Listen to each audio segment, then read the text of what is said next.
Hello,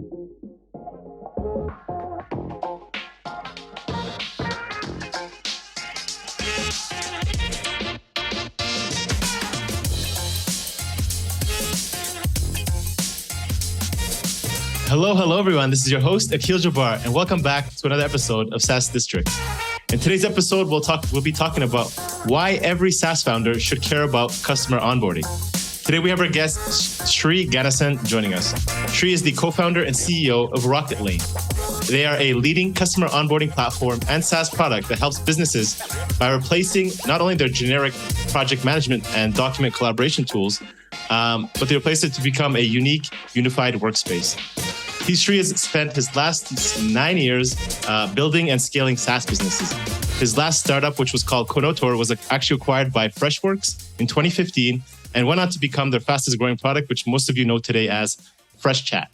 And then prior to building startups, Sri was leading product teams at companies like Verizon, Rediff.com, and Jigsee. So he's got a great background and I'm excited to talk to him. So welcome, Sri. Super excited to have you on the show today. Yeah, Akhil, thanks for having me on. Yeah, so let's get into that. I'd love to hear a little bit about your story and just a bit of your background, and then tell us about your acquisition story by Freshworks, because I know a lot of SaaS founders get excited about building their product and then being acquired by a big strategic company. So maybe if you can share that'd be great.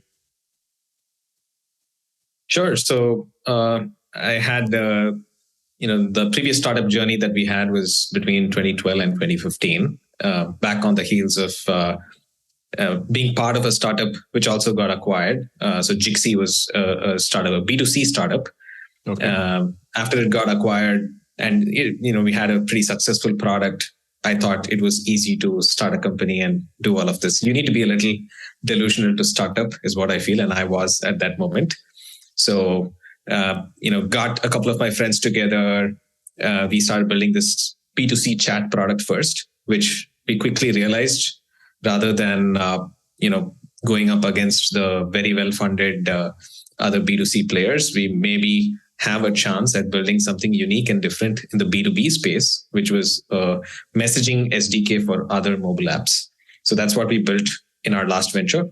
Had fairly good success in some geographies. In North America, we had just two key customers. So we had Target and 1-800-Flowers using us at different points in time. And then one thing led to the other. And we got to a situation where another company was interested in buying us. This was 3 years into our startup.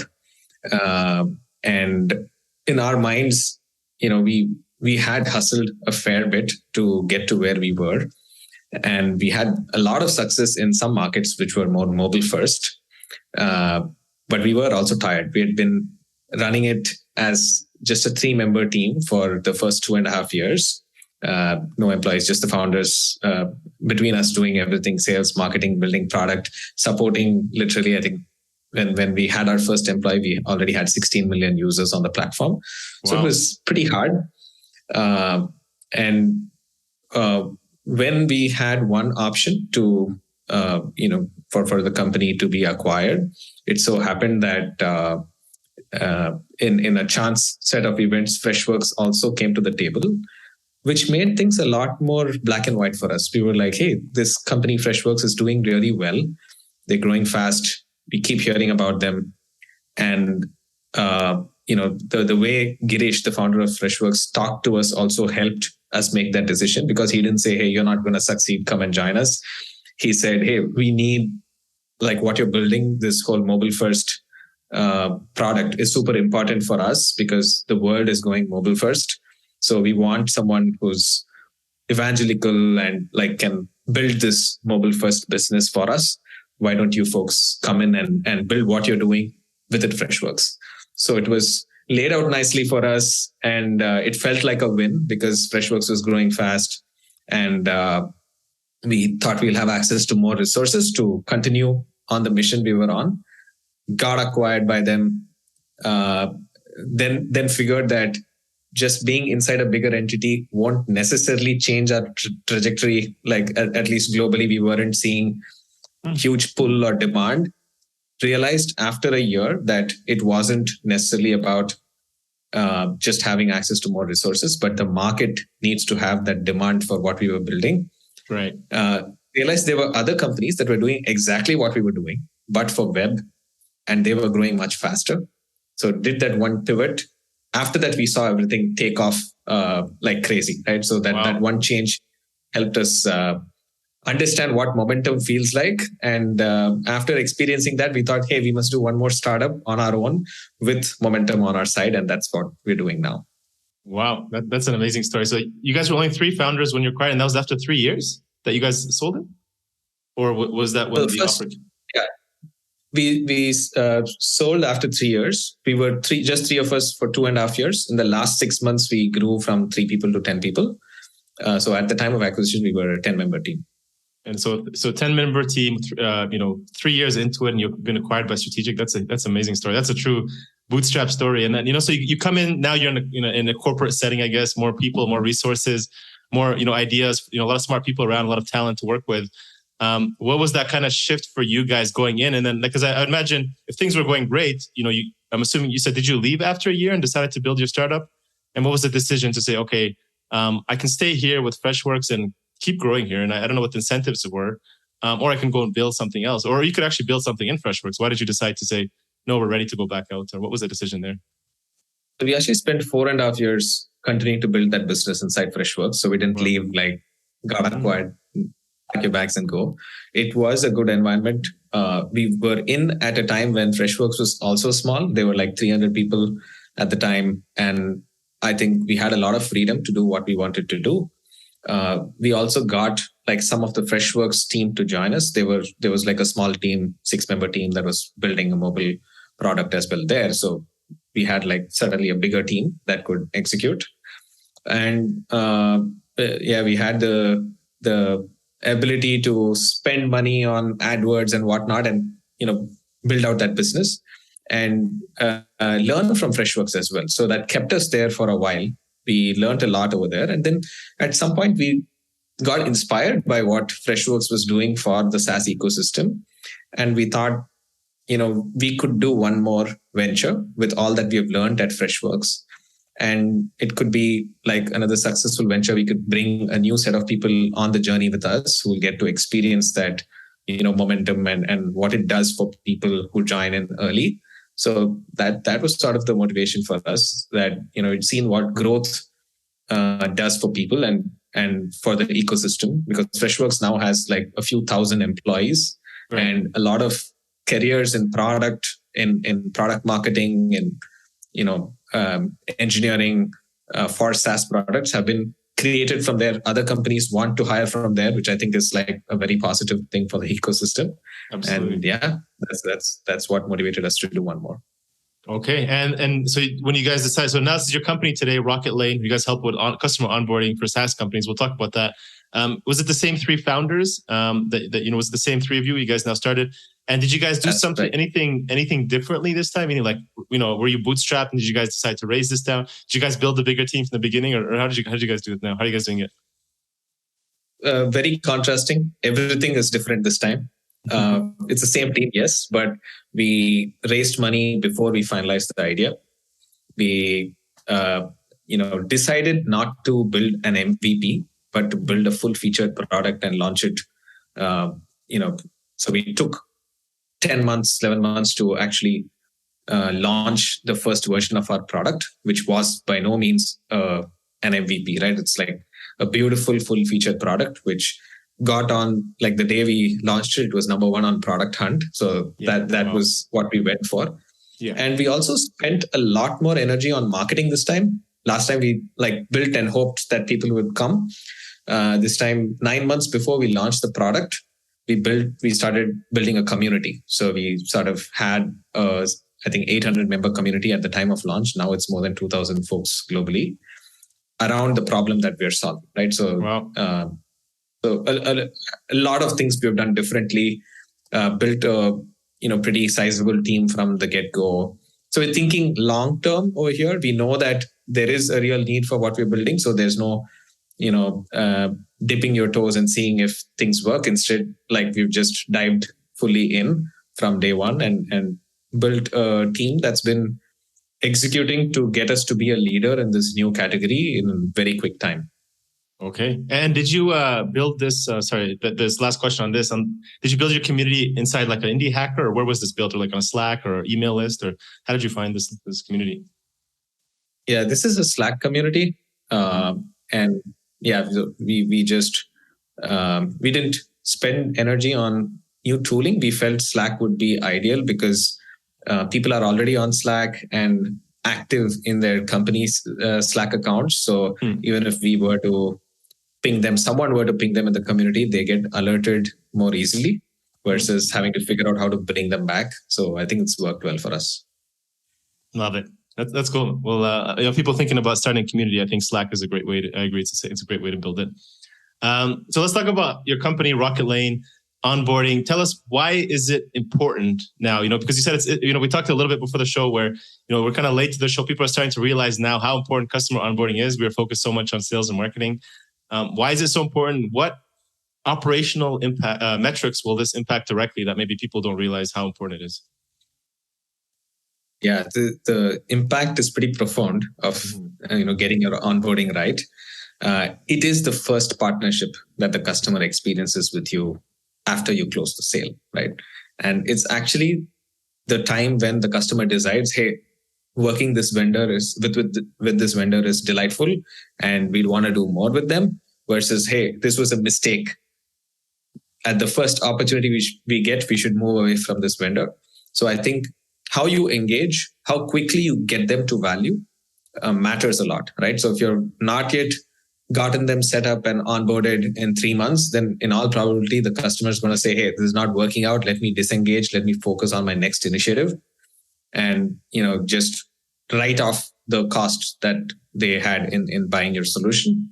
Versus if you get them to value faster, let's say you do it in under a month, they start seeing value from your product, then you're able to talk about expansion very early, right? So if you're selling to mid-market or enterprise, there is a land and expand motion. So you can start focusing on, hey, what more can you sell to the customer? Can you go to more teams within their company, etc. Right there.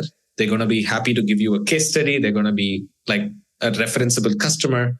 And essentially, they're going to help you grow faster within that account as well, right? So the NRR, which is the metric that all SaaS companies are looking at, is going to be higher if you did a great job during onboarding. If you did a sloppy job, customer success team, when they come in, they're on the back foot already.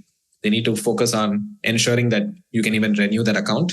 So churn, NRR are two metrics that are clearly impacted. But what we don't realize is also getting a customer live faster means you start recognizing revenues from that customer faster, right? So that's a financial metric, like your CFO cares about the revenue recognition. But even if it's not about like the technical accounting, at the end of the year, when it comes to renewal time, if you're taken 6 months to onboard that customer, they're going to say, hey, we spent 6 months in just onboarding. You need to give us a discount on the next year, or you need to give us a few more free months, right? So that whole conversation can be avoided if you do a great job during onboarding. Yep. And yeah, there's a lot of things that it impacts. Yeah, no, those are super critical points. I still focus a lot on churn, but NRR is becoming kind of a hotter metric to pay attention to, and that's kind of what's going to drive your company forward and what a lot of investors are paying attention to. And I liked what you said. So the moment they close the deal, they say, okay, I'm ready to trust you and make an investment in your time and energy with your company. Now it's got to start right from that moment on. But then, I wonder, because you mentioned, onboarding that takes 3 months, 1 month, 6 months. But then there's SaaS companies that are, pretty, maybe less, the time to value is a lot shorter. And so is the onboarding process. So maybe you can tell us what is Rocketlane, specifically built for? What kind of SaaS company should be thinking to use a company and, use your product like yours? Yeah, this is not for companies that believe they can do their onboarding self-serve, right? This is for companies that have an onboarding or implementation team or a customer success team that's helping the customer get on board. And typically involves at least 2 weeks or more of implementation time, which is where you would often find that you think in your head, it's like, hey, we can get the customer live in 2 weeks. But after 6 weeks, you're still working with them. So Right. this is a way Rocketlane helps you hold your team and the customer's team accountable and get them to value faster with a clearly laid out path and journey and a space where they can collaborate and make things happen together, right? So Right. great visibility, everything in one place, great experience from your brand. And what all of this does is it makes the whole engagement more professional. It increases the intensity because people see that you're using a tool and there's like deadlines and there's tasks assigned to them. And there's notifications, flowing from the system to their leaders as well, saying, "Hey, this got done. This is still pending." So on both sides, people, work with more intensity to make it happen, which is what is usually lacking, which is, what leads to delayed onboarding because someone is dropping the ball somewhere, thinking this is not a priority. This brings consistency into execution, ensuring that every onboarding happens with that right intensity, happens with that same playbook, ensuring that success can be seen faster. Right. So you're talking from a perspective of, okay, so I come in, a sales team closes it, and now it goes over to the account executive team, it goes to the onboarding team. But then there's also the part of, thinking from the sales and marketing team perspective, and how can they look at this? And if they're looking at, and they're part of the decision of choosing an onboarding platform. And the reason why I say that is because maybe I'm thinking of, as a marketer, I'm thinking, what's my LTV or what's my ACV? And by picking the right platform, then I know I'm doing a better job, right? Kind of, can see it down the funnel. Same with sales. Maybe my renewals, maybe the commission structure is all based on onboarding, and it does affect it, right? So you want to make sure it's a good solution. From that perspective, what would be looking at, or how do you guys stand out from the others? I guess if you can answer that. Sure. So, firstly, we are built to be a very beautiful, impressive product that can be used even during the sales process, right? In two ways. One, often when you're working with an enterprise, just before they decide who they're going with, they're going to ask you, "Hey, what does your post-sale journey look like?" Because they want to know that you're capable of handling them, right? Like, let's say you're a startup and you approached like a mid-market customer. They want to know you have it in you to onboard them, that you're not going to fail miserably after they make the choice. So if you send them a spreadsheet or a checklist, you're going to look immature.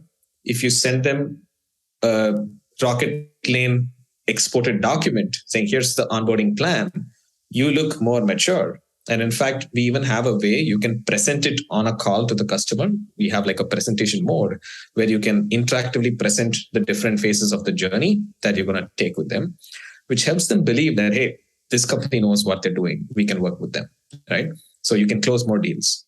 Secondly, if you have a pre-annual contract POC that you're doing with the customer, you can use Rocketlane for running those POCs as well. And end those POCs on time, measure what's happening, ensure that you're holding the customer accountable during that phase, right? So, and that's another way in which we help sales teams. And I think overall, from a sales and marketing standpoint, you care about how your brand comes across to the customer, right? And I think Rocketlane helps you because we have like a branded customer portal that you can showcase. So it's going to be like success.yourcompanyname.com. The customer sees where they are in the journey. It's like a modern experience. So if you're a modern company trying to sell to customers that care about working with like the most current best-in-class companies, then you're going to have the best version of yourself put forward in front of the customer by using a tool like Rocketlane. I think these are some clear ways. And of course, as you said, even from a commission standpoint, if expansion happens early, often the sales team can take more credit for that. And that's something we facilitate because your success team can play offensive when onboarding has done a great job and get you that additional seats to happen within that first 3 months, which is when I think typically sales team gets credit for those expansions. A quick note from our sponsors today, and we'll be right back.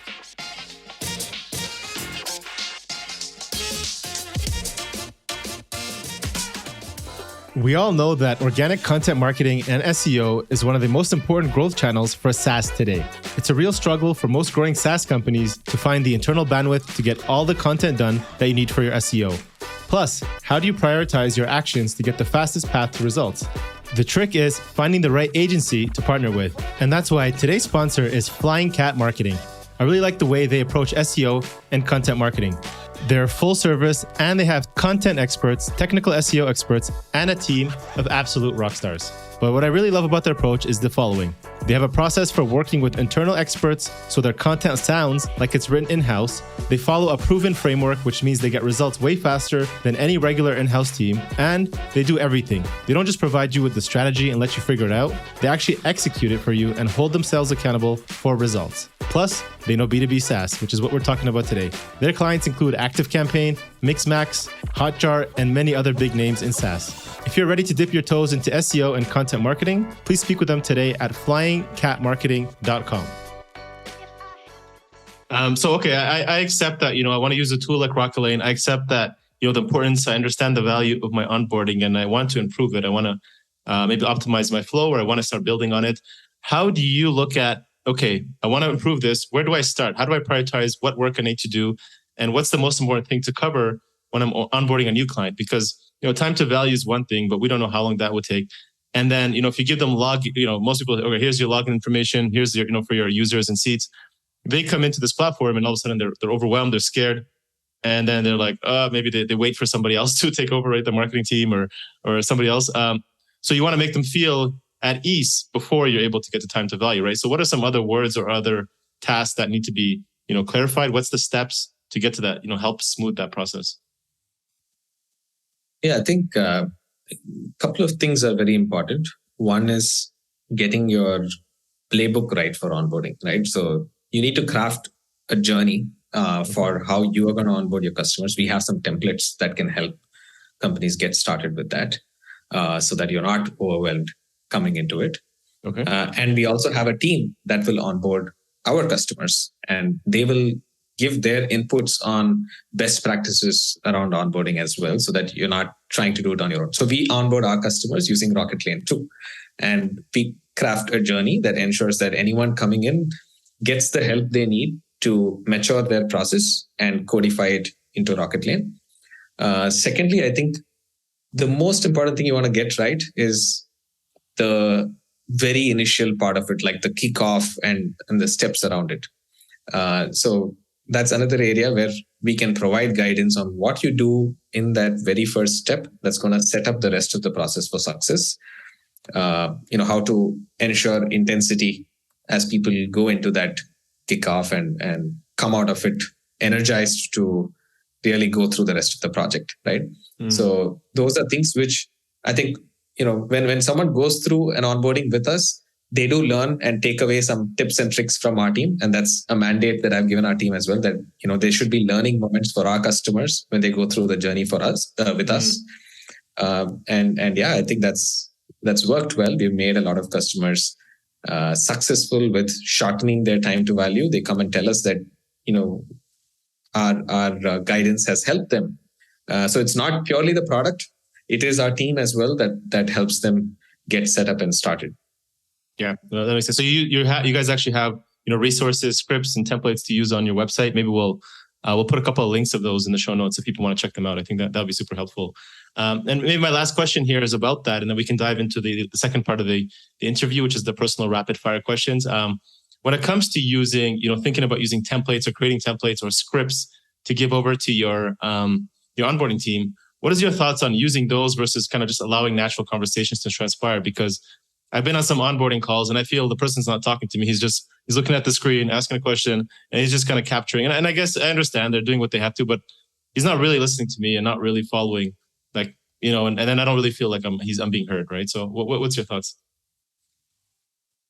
You need guidance from a script perspective to ensure consistency, but it's more about making sure you touch those points than about that becoming the sole driver of the conversation, right? So essentially, if you have questions, it's good to have slides with questions from time to time so that you ensure you're covering those.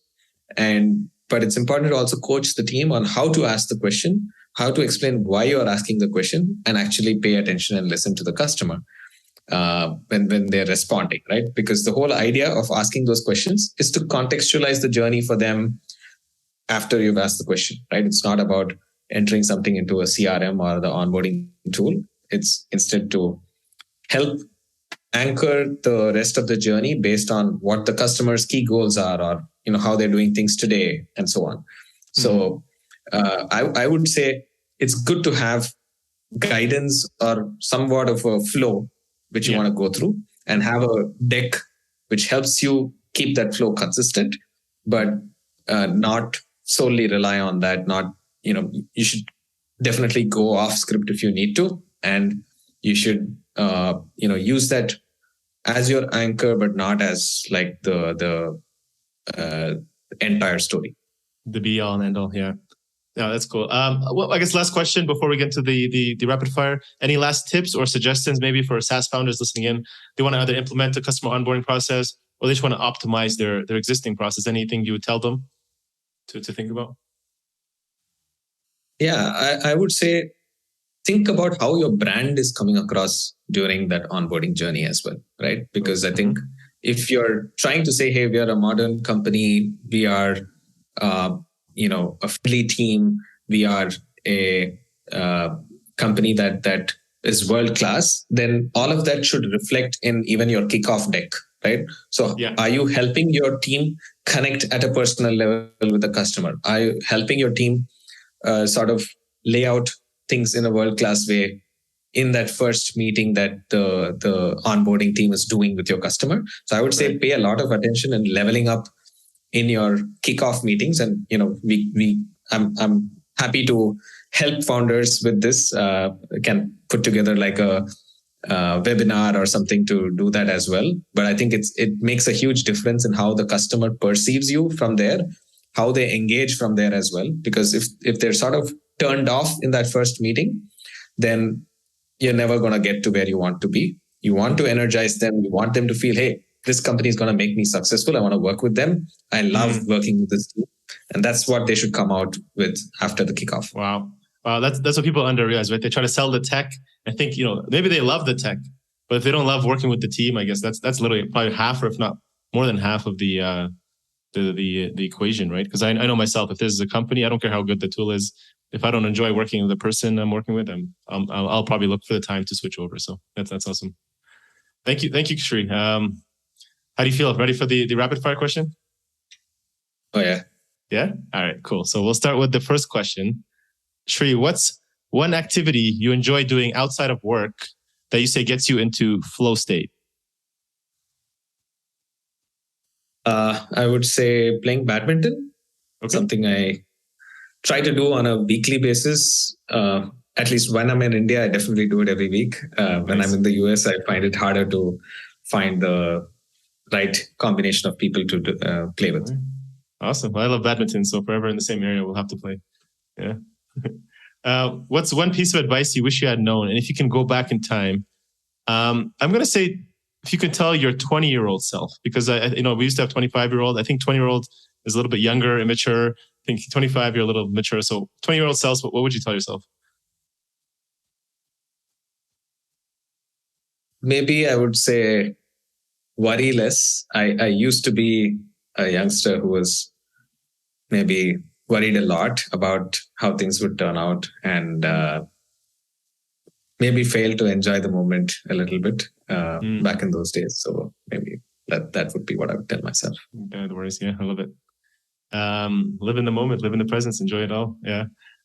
Sri, what are some of the biggest challenges you guys are currently facing in order to continue to grow Rocketlane as you are right now? Meaning, what's keeping you up at night these days, if anything? I think one of the problems we have as a new category is people don't know what this can do for them, and they don't know this exists, right? Like they don't know what it is and know that it exists. So in that sense, getting in front of as many people as possible to showcase what we do is something I think about, worry about, like how do we do that? How do we ensure that more people can see what we're up to? Because the moment someone sees it, whether it's a customer success leader, a CCO, or a founder, they love the experience and it becomes something that they want. But for us to grow rapidly, I think a lot more people need to understand there is this new kind of collaborative onboarding experience that can be delivered to their clients. Right. So the education part, just letting more people know, aware of the possibilities. Who or what are the best 3 resources? There can be books, this can be people, mentors, or people you've been following in this space who you'd say have been most instrumental to your success over these last few years.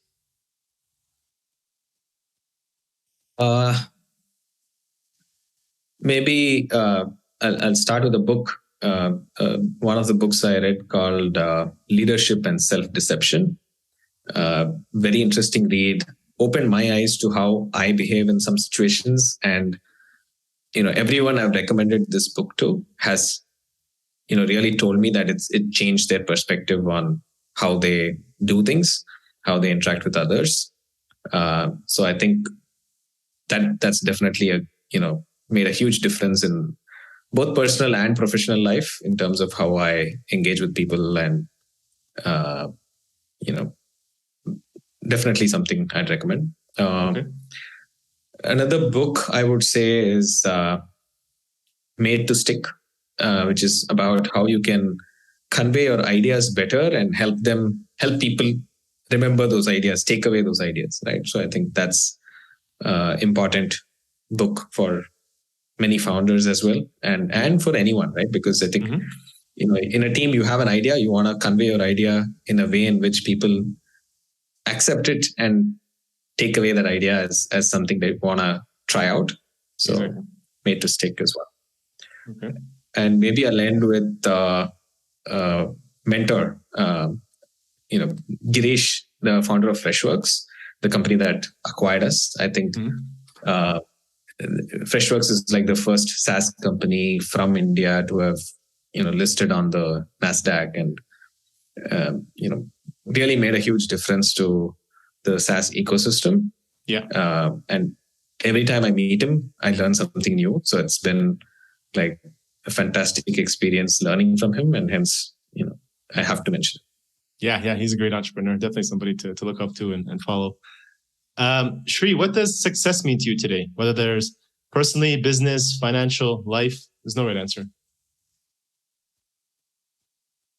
I think I would consider making each of our team members successful, providing an environment where, they experience real growth in their skills, in the challenges they, have to face, in their knowledge. That's what I would consider as a success. If I've given them an environment that is high momentum, that is challenging them to learn and grow every day, that's success to me.